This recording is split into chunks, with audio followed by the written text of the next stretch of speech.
Good morning all student, मेरे सभी प्रिय विद्यार्थियों और मेरे साथीगण जो तृतीय श्रेणी शिक्षक भर्ती परीक्षा रेट की जो तैयारी कर रहे हैं उनके लिए आज का जो टॉपिक होगा बहुत ही महत्वपूर्ण टॉपिक होगा, जो हिंदी और संस्कृत दोनों का समान रहेगा। हिंदी और संस्कृत दोनों का समान रहेगा और उस टॉपिक का चैप्टर का नाम है आज उच्चारण स्थान। उच्चारण स्थान अब क्या होता है देख के सभी समझेंगे और हम इसको किस प्रकार से याद कर सकते हैं। एक बार पुनः वापस कह रहा हूं कि ये हिंदी और संस्कृत दोनों के लिए एक समान रहेगा। जैसे चैप्टर का नाम है हमारे उच्चारण स्थान। अब उच्चारण स्थान होता क्या है कि हम मुंह से जो भी वर्ण बोलते हैं या कोई भी अक्षर या वर्ण बोलते हैं तो हमारे मुंह का कुछ न कुछ स्पर्श होता है। जैसे किसी होठ, दांत, जिह्वा, नासिका स्पर्श होना या जो जहां से उत्पत्ति हो रही है उसको हम कहते हैं उच्चारण स्थान। जैसे हमने लिखा है डेफिनेशन मतलब परिभाषा, लिखा है कि प्रत्येक वर्ण चाहे कोई भी वर्ण, प्रत्येक वर्ण जहां से बोला जाता है उसे उच्चारण स्थान कहते हैं। अब किस प्रकार बोला जाता है और कौन कौन से वर्ण कहां से बोले जाते हैं, उसका स्पर्श किससे होता है वो हम आगे के चैप्टर में देखेंगे, तो सभी ध्यान से समझेंगे। जैसे उच्चारण स्थान सामान्यतः 7 प्रकार के होते हैं। कितने प्रकार होते हैं? 7 प्रकार के होते हैं। और हमारे संस्कृत का एक आधुनिक पाणिनि मतलब पाणिनि शिक्षा के अनुसार एक विद्वान होता संस्कृत का पाणिनि, उसी के अकॉर्डिंग हम पढ़ रहे हैं पूरे के पूरे। पाणिनि शिक्षा के अनुसार उच्चारण स्थान होते हैं 8 प्रकार के। तो सामान्यतः कितने हो गए? 7। पाणिनि शिक्षा के अनुसार 8 प्रकार के होते हैं। और 8 का कौन सा है? वो है उरस। उरस का मतलब होता है हृदय। पाणिनि शिक्षा ने कहा कि हम जो भी वर्ण बोलते हैं हमारे हृदय से उत्पत्ति होती है, हृदय से निकलता है, लेकिन इसी कारण आप इसको भी एक हृदय उच्चारण स्थान में शामिल करो। तो पाणिनि शिक्षा के अनुसार कितने हो गए? 8। सामान्यतः कितने हो गए? 7। और सामान्यतः 7 कौन कौन से वो हम देखेंगे। नंबर 1 आ रहा है कंठः, तालु, मूर्धा, दंत, ओष्ठ, नासिका, जिह्वा मूलम और 8 हो गए हमारे उरस। तो हमें ये याद रखना है कंठ, तालु, मूर्धा, दंत, ओष्ठ, नासिक, जिह्वा मूलम और उरस। अब इनसे कौन कौन से वर्ण निकल जाएंगे तो हम सूत्रों के माध्यम से समझेंगे। जैसे नंबर 1 हम ले रहे हैं कंठ। अब कंठ से कौन कौन से वर्ण बोले जाएंगे वो हम इसको समझेंगे। लिखा है सूत्र में अकुह विसर्जनीय नाम कंठः। अकुह विसर्जनीय नाम कंठः। ए का मतलब हो गया ए और आ, तो हमने यहां लिख दिया ए और आ। आगे लिखा कु का मतलब होता है कवर्ग। कवर्ग में होता है 5 वर्ण, जैसे क ख ग घ, वो 5 वर्ण कैसे बोले जाएंगे? कंठ से। आगे लिखा है तो मैंने लिख दिया कि है वर्ण।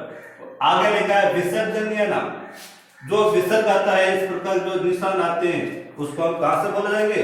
कंठ से बोले जाएंगे। और वो कब आएगा? अकारांत और आकारांत। अकारांत और आकारांत। जैसे हमने लिखा था राम है विसर्ग, तो यहां पे ए आ रहा है। अब इस विसर्ग का उच्चारण स्थान क्या होगा? कंठ होगा। इसका हम आगे सबसे लास्ट में देखेंगे इसका उच्चारण स्थान किस प्रकार से होगा। दूसरा ले रहे हम तालु। तालु का सूत्र होता है इचुयसा नाम तालु। इचुयसा नाम तालु। एक का मतलब छोटा ही और बड़ा ही दोनों ही होंगे। आगे लिखा है चू का मतलब वर्ग में 5 आते हैं वर्ण, वो भी शामिल होंगे। आगे लिखा यह और से, तो हमने लिख दिया यह और से। तो इस से का उच्चारण स्थान क्या होगा? तालव्य। जो हम पिछली बार विसर्ग में पढ़े थे कि विसर्ग के बाद से आने पर यह से होगा, तो उसको वहां पे लिखा था तालव्य, इसका लिखा मूर्धन्य, इसका लिखा हमने दंतव्य। इसी का मतलब ये हुआ कि तो यह और से कहां से बोल जाएंगे? तालव्य। अब तालु क्या होता है कि हमारा जीभ है का ऊपर भाग जैसे हमने काकलिया, काकलिया जैसे ऊपर जेब का ऊपर की ओर स्पर्श होना, वो हमारा हो गया तालु, दांतों के ऊपर के जो सिरा है उससे। आगे लिखा है मूर्धा, मूर्धा है तालु का दूसरा रूप है, मूर्धा है तालु का दूसरा रूप है। और मूर्धा को दूसरे नाम से भी जाना जा सकता है, वो है सिरे। क्या है? सिरे। बहुत ही इंपॉर्टेंट है, हमें किसी किताबों में कोई गाइड नहीं मिलेगा, एनसीईआरटी के बुक में दे रखा है कि उसे सिरे भी कहा जाता है। तो इसका सूत्र है ऋतुरसानाम, ऋतुरसानाम मूर्धा। जो तालु का है दूसरा रूप है उसे मूर्धा कहा जाता है। रे का मतलब छोटा रे और बड़ा रे। आगे लिखा टू का मतलब वापस हो गया टेबल, टेबल में कितने होते हैं? 5। आगे बढ़ा रहा रे और से, तो हमने लिख दिया रे और से। तो यहाँ कर सकते हो यस, तालव्य, रस, मूर्धन्य, लस, दंतव्य, इस प्रकार जो पूरे वर्ण आएंगे। और चौथा उदाहरण आ रहा हमारे दंत, दंत का सूत्र लिखा है लरे तुलसानाम। क्या लिखा है? लरे तुलसानाम दंतः। तो लरे का मतलब आता है, एक तो ले हो गया, आगे लिखा ते, ते का मतलब ते पांचू हो गया, वापस आ रहा ले और से। इस प्रकार ले और से कहां से बोले जाएंगे? दंत से। जैसे मुंह से बोल के देखेंगे ते, थे, दे, जो हमारी जीभ है उसका हमारा दांत का स्पर्श हो रहा है, इसलिए हमने नाम दे दिया दंतव्य। समझ लो ना। आगे लिखा है ओष्ठ, ओष्ठ का मतलब होता है होठ। क्या होता है? होठ। इसका सूत्र आता है उपपद मानियो, उपपद मानियो। उ और उ, छोटा और बड़ा उ आएगा। आगे लिखा है कु का मतलब पे वर्ग, मतलब पांचों वर्ण आएंगे। तो इस प्रकार हम कह सकते हैं कि पे वर्ग बोलेंगे तो हमारा पूरा होठों का स्पर्श होगा। जैसे बोल कर देखते हैं इस बार प, फ, ब, भ और मैं। इस प्रकार हमारे होठों का स्पर्श होने के कारण पे वर्ग का नाम दे दिया ओष्ठ है। आगे लिखा है हमारे नासिका वर्ग। नासिका का मतलब हमने पहले बोला था कि अनुनासिक क्या होता है। अनुनासिक 5 प्रकार के होते थे। प्रत्येक वर्ग का 5वां वर्ण, प्रत्येक वर्ग का 5वां वर्ण। जैसे हमने बोला कि नाक से बोलने वाले 5 होते हैं, य, म, ग, न और न। इन 5 वर्णों को कहां से बोले जाएंगे? नासिका वर्ण से बोले जाएंगे।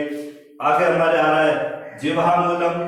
तो इसका सूत्र है जिह्वामूल्यस्य जिह्वामूलम। इसको हमें कुछ याद रखना है। और लिखो जो निशान आ रहा है, इस निशान को आपने कभी देखा होगा, जो हम लिखते हैं ना विसर्ग, विसर्ग का भी अर्ध विसर्ग, विसर्ग का भी आधा लिखना ऐसे निशान के रूप में लिखा जाता है। और लिखो क, ख के आगे आएगा और पे और फे के, इन 4 वर्ण के ही आगे आएगा, अन्यथा इनके आगे ऐसा कभी निशान नहीं आएगा। तो उसे हम क्या कहेंगे? जिह्वामूलम। अब जो मेरे विद्यार्थी या स्टूडेंट रेट की जो तैयारी कर रहे हैं उसके लिए जो 100% क्वेश्चन आएगा, 100 में से वास्तविक रूप से कह सकते हो कि जितने क्वेश्चन आएगा इस टॉपिक से वो यहीं से ही आएगा, अन्यथा इस टॉपिक से कोई भी क्वेश्चन नहीं आएगा। ये पूरा चैप्टर हमारे क्लास 6, 7, 8, 9, 10 के लिए ही है। जो रेट के लिए वेरी इंपॉर्टेंट जो मैंने नोट लिखा है, यहाँ से क्वेश्चन आएगा 100% वास्तविक से कह सकता हूँ। लिखा है कि विसर्ग जिस स्वर पर आश्रित होता है, विसर्ग जिस स्वर पर आश्रित होता है वही उसका उच्चारण स्थान कहलाता है। अच्छी तरह से ध्यान से समझेंगे कैसे होता है। हमने यहाँ पे लिख दिया कि विसर्ग का उच्चारण स्थान क्या होता है? कंठ होता है। क्या होता है? कंठ होता है। आगे मैंने लिखा कि ए और आ के पीछे आएगा तो ही कंठ होगा, अन्यथा नहीं होगा। जैसे एग्जाम्पल के तौर पर मैं यहाँ पे ले रहा हूँ, जैसे मैंने लिखा है राम, राम। तो जैसे मान लो लिखा है कि जिस स्वर पर आश्रित है, अंतिम स्वर क्या आ रहा है यहाँ पे? ए। तो ए के पीछे आ रहा है विसर्ग, तो यहाँ पे लिखा कि ए और आ के पीछे विसर्ग है तो उसका उच्चारण स्थान क्या होगा? कंठ होगा। जैसे मैंने लिखा भानु, क्या लिखा है? भानु। तो ये विसर्ग के स्वर के ऊपर आश्रित है, ऊ के ऊपर, ऊ के पीछे आ रहा है तो ऊ का उच्चारण स्थान क्या होता है? वो हम लिखेंगे ओष्ठ लिखेंगे। तो इस विसर्ग का यदि क्वेश्चन ऐसे पूछे, जैसे मान लो हरि शब्द से विसर्ग उच्चारण स्थान भवति, हरि शब्द से विसर्ग से उच्चारण स्थान भवति, तो वहां पे हम कंठ नहीं करेंगे और फर्स्ट ऑप्शन हमारे ये कंठ का ही होगा। तो कंठ नहीं कर हम क्या करेंगे? तालु करेंगे। इस प्रकार हम कह सकते हैं दूसरा उदाहरण के रूप में कवियों। तो ये उच्चारण विसर्ग है किसके ऊपर निर्भर है? ओ के ऊपर। इस ओ का उच्चारण स्थान क्या होगा, हम आगे और पढ़ेंगे। तो इन 7 के अलावा 4 उच्चारण स्थान और भी होते हैं, जैसे कंठ तालु, कंठ ओष्ठ, दंत ओष्ठ, उप क्या और होते हैं, उसका हम अगले वीडियो में देखेंगे। ओके, जैसा कि हमने देखा कि उच्चारण स्थान 7 होते हैं, पाणिनि शिक्षा के अनुसार 8 होते हैं। इसके अलावा अन्य उच्चारण स्थान भी आते हैं, वो होते हैं 3 प्रकार के। अन्य नंबर 1 आ रहा है कंठ तालु।